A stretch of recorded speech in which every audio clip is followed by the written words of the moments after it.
Please make welcome my urologist, Dr. Kevin Blumenthal. Amen.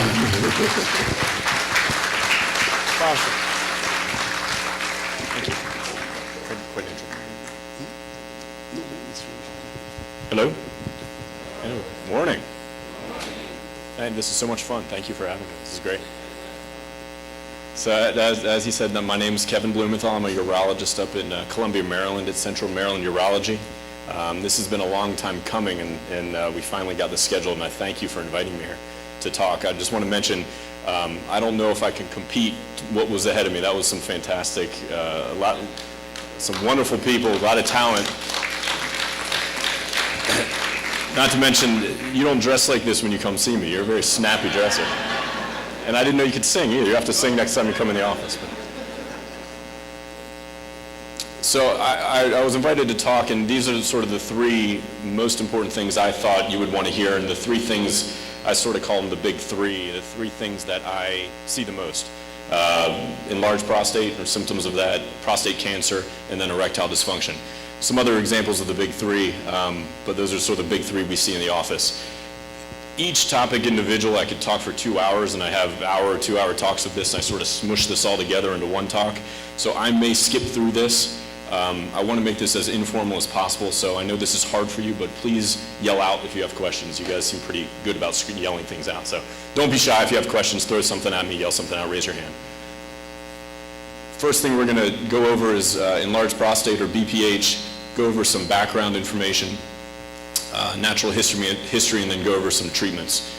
The prostate means one who stands before, or protector, or guardian. The reason is because what it does, it provides fluid and nourishment for the sperm, so it literally protects. That's how we procreate.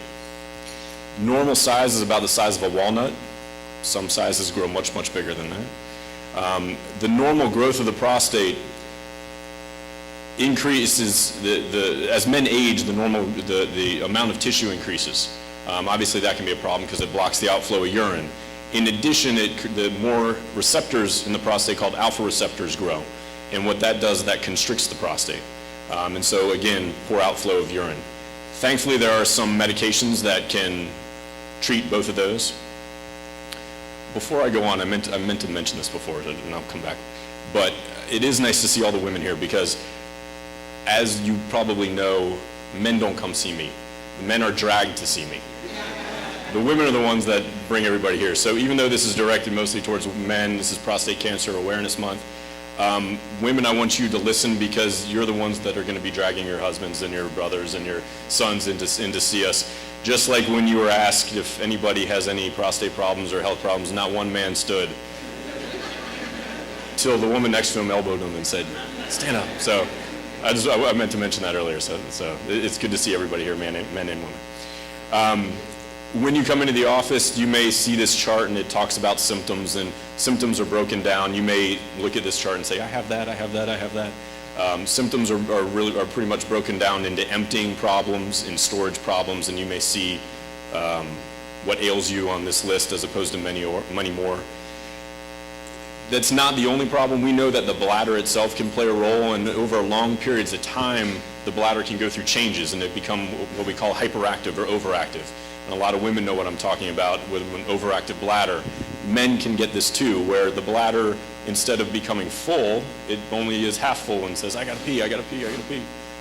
And so you get a very hyperactive and very sensitive bladder. Thankfully, there are some medications that can help with this too. The prostate naturally grows larger with age, so it's a progressive non-cancerous growth of the prostate. This part we're talking about the non-cancer. As you get older, the prostate just gets bigger. It's just sort of a fact of life. There were two sort of famous studies that looked at this, sort of a longitudinal study over time. And they basically showed that the prostate grows about 1.6% per year. So the older you get, the larger your prostate will grow. And your symptoms are going to worsen with time as well, whether that's stream, whether that's urgency, frequency, waking up at night, having to urinate. All those get worse as you get older.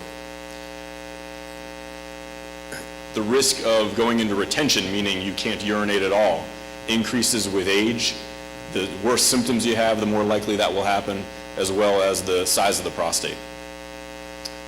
The larger the prostate, the worse your symptoms can be, worse your flow rates can be, the higher rate that you may go into retention, and the higher rate that you may need prostate surgery of some sort. So what can we do about it? Although we do definitely look at your age and the size of the prostate, we don't treat by just that. We treat by symptoms. So if a man comes into me and he has a very large prostate, but no symptoms, I'm not going to treat him. Conversely, if you have a very small prostate, some guys can have a lot of symptoms from that, and that you can consider treating. So size doesn't tell the whole story. There are a lot of treatment options, everything from lifestyle modifications to medications to surgeries. We always start out, first of all, by limiting fluids in the evening time, especially coffee, alcohol, sodas, that sort of stuff. If you take medications that are diuretics, take those in the morning if the doctor allows it, as opposed to the evening. Obviously, urinate before you go to bed. Sometimes double voiding, where you urinate, wait 5 minutes, go again. You may not realize that you're not emptying fully until that second time you say, wow, what was that?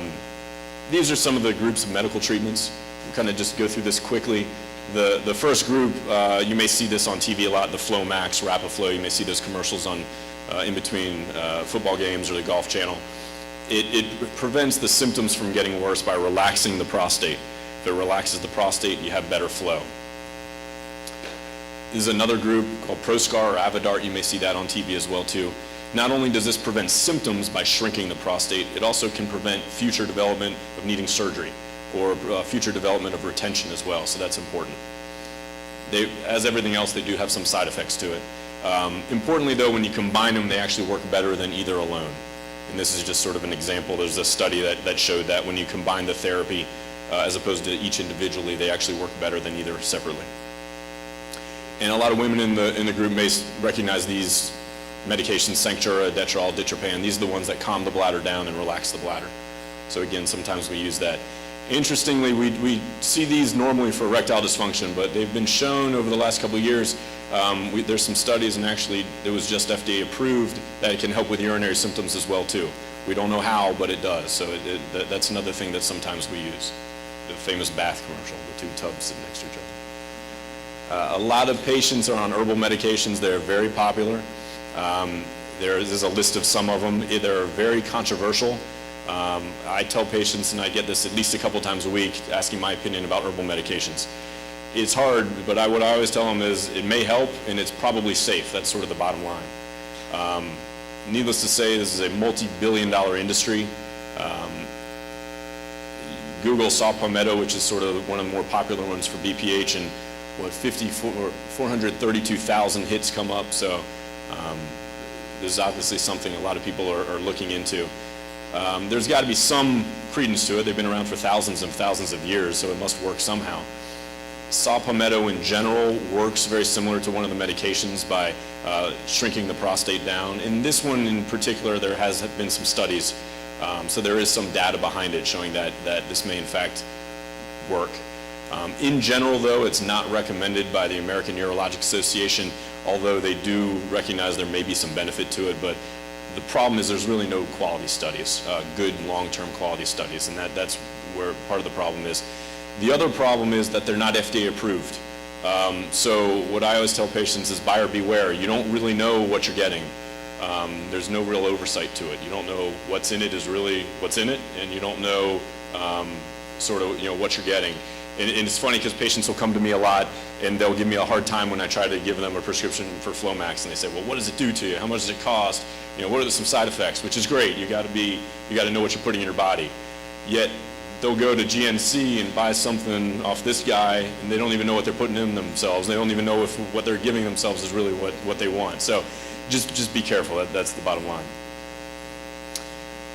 Switching gears to some procedures that we can do. There are some stents we can place in the prostate that sort of hold the prostate up. Not as popular anymore, although it's becoming a little more popular due to, as you could probably guess, some discomfort, but they're working on those, making those better. There are some minimally invasive treatments that we can do that can shrink the prostate down and heat the prostate, which basically opens up the channel so you get better flow and empty better. And then there's some more surgical treatments where you can actually, the old rotor-rooter, as a lot of guys like to call it, sort of shave out the prostate and open up that channel. Questions from here? Am I talking slow enough? First lady. So moving on to prostate cancer, and this is sort of the big one. There's a lot of controversy regarding prostate cancer screening. It's one of the most controversial topics in all of medicine. And it really boils down to, does prostate cancer screening save lives? And it depends on who you talk to from what that answer is. I may skip a couple things here for the sake of time, but there are about over 241,000 men are diagnosed every year. This is FedEx Field. You can fill that 3 times with guys diagnosed every year with prostate cancer. 28,000 men die of prostate cancer every year. African American men more likely to get prostate cancer and more likely to get the more aggressive form of prostate cancer. So it's important. I like this slide. It takes a little explaining to know what you're looking at, but it's sort of, what's that?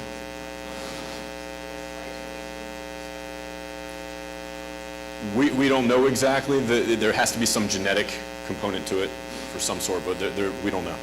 There's got to be some genetic predisposition. Prostate cancer, if you take away skin cancer, it's the most common cancer diagnosed in men, and the second leading cause of cancer-related death. Okay? Second leading cause of cancer-related death. So if you look at the left side of this slide, you can see that that's the most commonly diagnosed, and by far prostate cancer is the most commonly diagnosed. In red there, it's the second leading cause of death next to lung cancer. And there's a lot of controversy because a lot of people say, well, compared to how many times it's diagnosed, not that many people die of it. If you look at breast cancer, it's basically the same. Virtually the same amount of men die of prostate cancer than women do of breast cancer. And for some reason, there's not such controversy regarding breast cancer screening, but prostate cancer screening, there's a lot of controversy. So I like this slide just because it sort of puts it into perspective and sort of something to think about. In general, 1 in 6 men are diagnosed with prostate cancer in their lives. Of those 1 in 6 die from the disease. The other 5 would live a nice normal life, never even known they'd have it if we weren't really screening and aggressively looking for it. The problem is we don't do a good job to determining what that one guy is that's going to die and needs treatment from the other 5 guys that don't need treatment. There's no great way to do that yet. Most men will not die from prostate cancer, but will die with prostate cancer. In fact, most men that have prostate cancer will die of cardiovascular disease, heart disease. Okay. Well, what are some risk factors if you're sitting in the audience and say, well, how do I know if I'm at risk for prostate cancer? Increasing age increases your risk. African American increases your risk. As we said, it's got to be some genetic component somehow. Family history, if your brothers or father have prostate cancer, much higher risk of getting it. We know diet plays a role. We'll talk about that a little later. Correct. Because typically prostate cancer usually, not always, usually is very slow growing. Okay? It is a very slow growing cancer that in most men, again, 5 out of 6, it's not going to kill you, it's not going to harm you. Now you always have that 1 out of 6 that it's sort of the aggressive kind. But over long periods of time, most men in this country die of heart disease, just as a general rule. So if the prostate cancer isn't going to kill you, the most likely thing is heart disease, due to diet, lack of exercise, too much TV, all that good stuff. We know obesity increases the risk of aggressiveness. I have some guidelines a little later that just changed, literally hot off the press about 3 or 4 months ago. The question was, at what age should men start checking? That just changed recently. The American Urologic Association just changed their guidelines a couple months ago. The men that seem to benefit the most are in that age range of 55 to 69. So that's kind of the sweet spot. That's where the guys seem to get the most bang for their buck from the screenings. And I have a slide or 2 later on that sort of talks about that, but that's the short answer. Mm-hmm. Absolutely. Absolutely, it can be removed. Yep, that's one of the treatment options.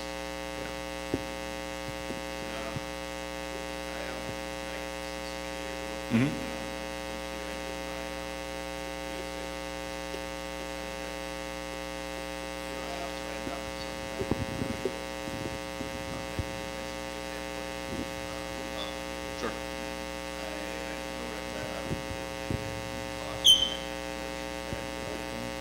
And at one time, he gave me some 4 months, and that sort of relieved me of the problem, but it still come back, right? And I do PSA every year, and up to this year, February, I do it, and they said it was at a good level of 3, right? And I'm still going to the bathroom regularly, right? Yeah. And I watch the news and I see where they're talking about it. PSA is not the best Not the best way, test. right, to diagnose it, because it only tell you when you actually have the cancer. And they were talking like the biopsy was like. So I'm asking you now, if the PSA is the final. Right. Or is it a good test or is it right? not a good test? Or the biopsy, as Right, it says. right. We'll We'll go into that in detail, but the short answer is it's the best test we have. The PSA? The PSA. There's a lot of that's part of the controversy, is that the test is not perfect by any means. It's never thought to be perfect. Right. It's good, but it's not perfect. And we'll talk about it. There are other reasons that the PSA could be elevated, but it's the best test we have. It doesn't mean you have prostate cancer, though, if the PSA is high. Okay. Ultimately, the biopsy is the best way to determine is there something there. Right. But you don't want to biopsy every guy that walks in the door. It's not fun. Okay. All right. Thanks. Oh. You're next. Yeah, I have a 3-part question. Just Okay. referring back to your original couple of slides before. I have to write it on here. Can you explain to me what is prolastic hyperplasia? Is that the correct term I'm using? It's well, from what I get is when you have you said the bladder is hyperactive. How is that in relation to somebody you said who's diabetic? How do you know whether you're diabetic or you have a cancer issue? You have an issue with your prostate. And then, okay, let me get to the last question. Diet and exercise, is that something that you can do to prevent the actual procedure? Absolutely. For prostate cancer? Yeah. prevention? We know diet has a huge role, and later on, if we get to it, there's some slides about that. But diet and exercise have been shown that if you get, it can help with the aggressiveness of the disease. So if you're diagnosed with it, it's less aggressive forms. Not to mention it keeps you healthy everywhere else. Again, by far the most common reason men die is cardiovascular disease. So even if you get prostate cancer, it can't hurt to be in good health and eat well, because it's going to help your heart. So even though most guys won't die of prostate cancer, you're helping yourself in another way by preventing your heart disease as well too. And the first question was about the diabetes. How do you know if it's diabetes or overactive bladder, hyperactive bladder? That can be problematic. And when you come to see me and you're urinating a lot, there's a lot of things that it could be. Anything from diabetes to hyperactive bladder to enlarged prostate. My job is to sort of filter through everything and play detective. But you look at the urine to see if there's sugar in it. That's a big clue as well, if it's diabetes or not. There's ultrasounds that we can do that we're familiar with that can show whether you're emptying your bladder or not. That will clue us in as to whether the prostate's enlarged and blocking the outflow.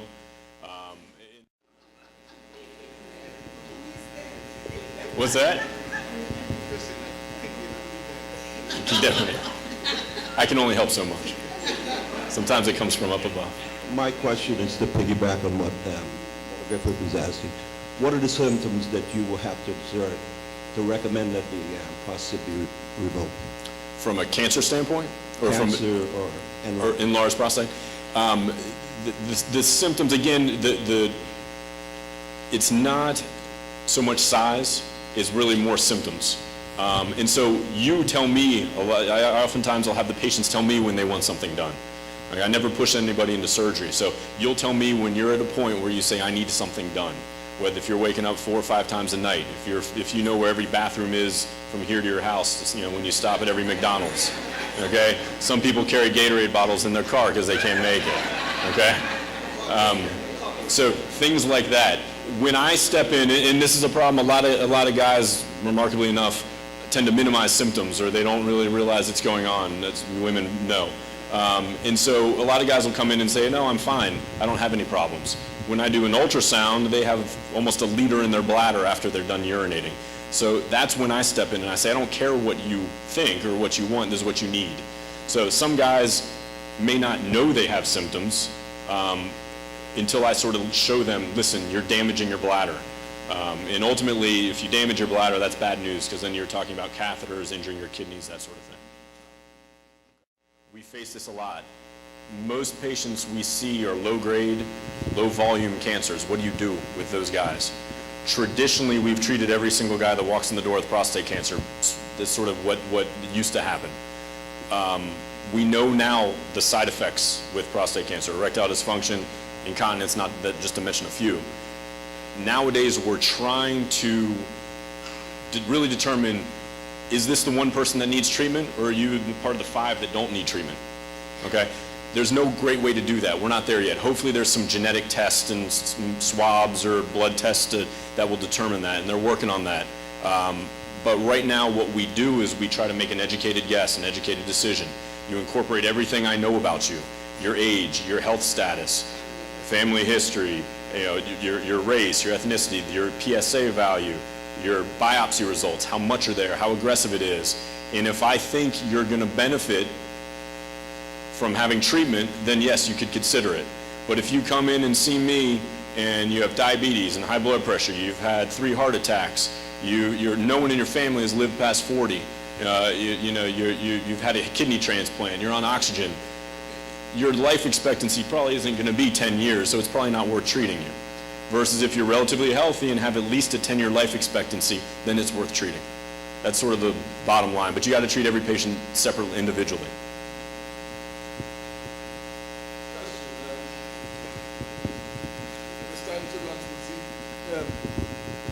Based on what has been said, could your testosterone level be mixed up with that prostate condition? Because erectile dysfunction, according to what I got from my doctor, could come from low testosterone as much as from the prostate problem. Mm-hmm. My father died from prostate problems.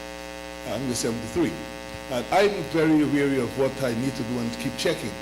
But I'm also a bit worried, why must I have to face every year that invasive procedure? Is there another method that you can test that with? Because based on what you're saying, size does not matter in terms of the prostate size. So every year you have to be checked physically to feel the size, or they have another method? If we can get to it, we'll talk to it. But if there's no other way to feel the prostate, believe me, if there was, we would do it. We don't enjoy it any more than you do. You probably enjoy it less, but we don't enjoy it any more than you do. But that's the only way to feel the prostate. We're feeling for a couple things, not only size, but more importantly, any lumps, bumps, anything suggestive of cancer, any asymmetry to the gland that may clue us in that there's prostate cancer. Because again, the PSA is not a perfect test. It's good, but it can miss some cancers that if you have a PSA, there's no perfect number.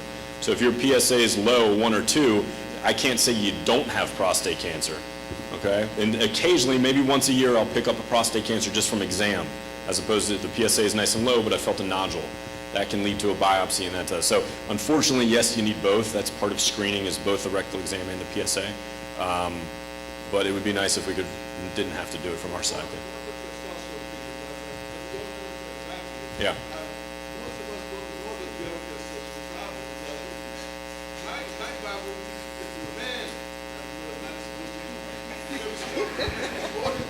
Yeah.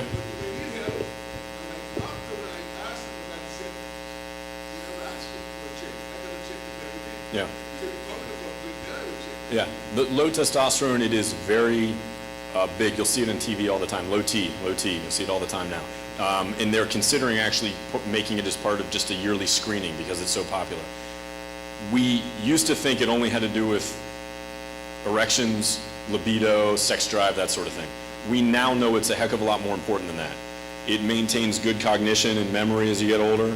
It helps with bone strength, prevents weak bones. It helps with muscle mass, prevents fat mass, maybe diabetes, definitely helps with the heart. So even though some guys will come in with low T, yet they have pretty good libido, pretty good energy, sometimes I'll put them on that just because it's good long term. Not, you don't need to be Arnold Schwarzenegger. It doesn't have to be that high, but just get back in the normal range. So it offers a lot more than just sort of the traditional being a man, feelings. Problems. I'm not against herbal medication. Again, I'm sort of 50-50 on it. I think the saw palmetto, I will offer to patients that really don't want medications or will have side effects to certain medications, or if a guy's on 30 meds and doesn't really want the traditional medication, I'll offer herbal medications. I think it's fine, as long as you sort of know what you're getting.